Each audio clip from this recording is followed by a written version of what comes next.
Folks, welcome to the quick econ series of Cafe Iqtasad or the Cafe Econ. I hope everybody is doing great and having a good time. So today's topic it's the crash in the crypto prices of cryptocurrencies that happened on February 26th and 27th.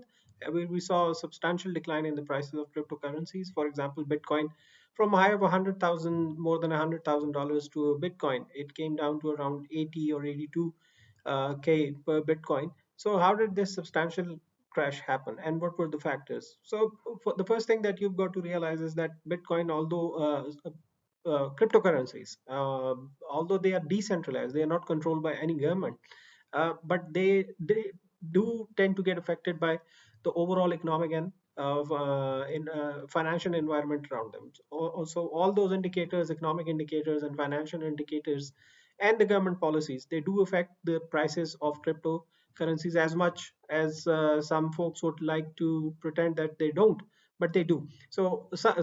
There's something called animal spirits. There was a very famous economist, John Maynard Keynes. I'm sure most of you have heard about him, and he said that animal spirits or people's behavior or people's expectation, they kind of get affected by what's happening around them. So this is true in the case of Bitcoin too. So what has been going on? Just let me just to point out a few factors. First of all, the tariff war. As you would know, President Trump, once he assumed office, once he won the election, and he actually signaled his intent that Bitcoin would probably be legalized and would be used as a reserve currency. Its price soon went through the roof. But now that the trade wars are taking place and he has imposed tariffs on a lot of countries that trade with the United States, so there are genuine fears of trade war, because trade wars in the end, the tariff wars, trade wars or tariff wars, they don't end in something good. They don't bring welfare gains or the relations between the countries, they get strained. So you have something negative coming out of it. That kind of affected the price of it. Then there was the end of the experiment, the Bitcoin experiment in El Salvador.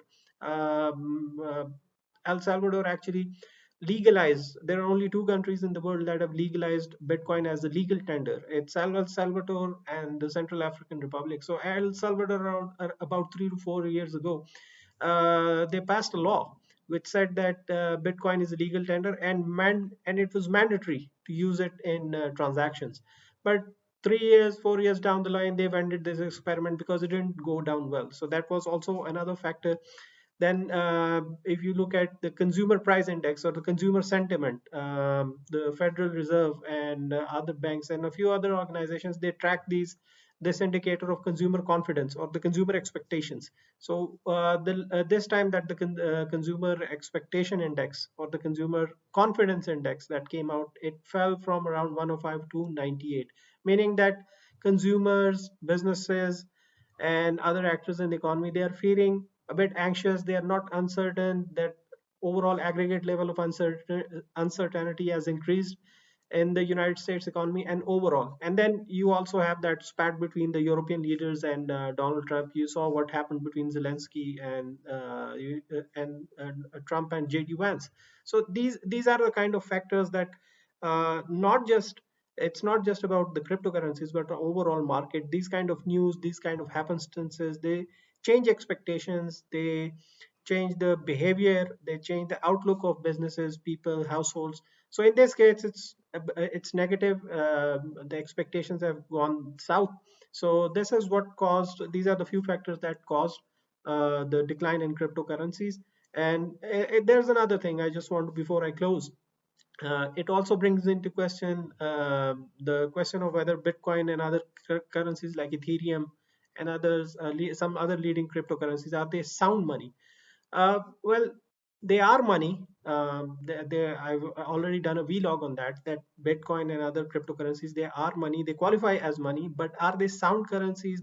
Is it sound money? Bitcoin, I would say it isn't sound money, because one of the characteristic of sound money is that there isn't tremendous variation in its price. They are kind of there is little bit of a variation around the mean or the line, the plotted line, but it's there is no high jumps and high peaks and high troughs. But in Bitcoin's case, as you could see, it just fell from 100,000 to 80,000. That's a very substantial decline. So it's not sound money. It is money. It's sound money, but it's not sound money. So hope you like this podcast. Please do subscribe to it and press that bell icon. I'd see you in the next podcast or the next vlog. Thank you.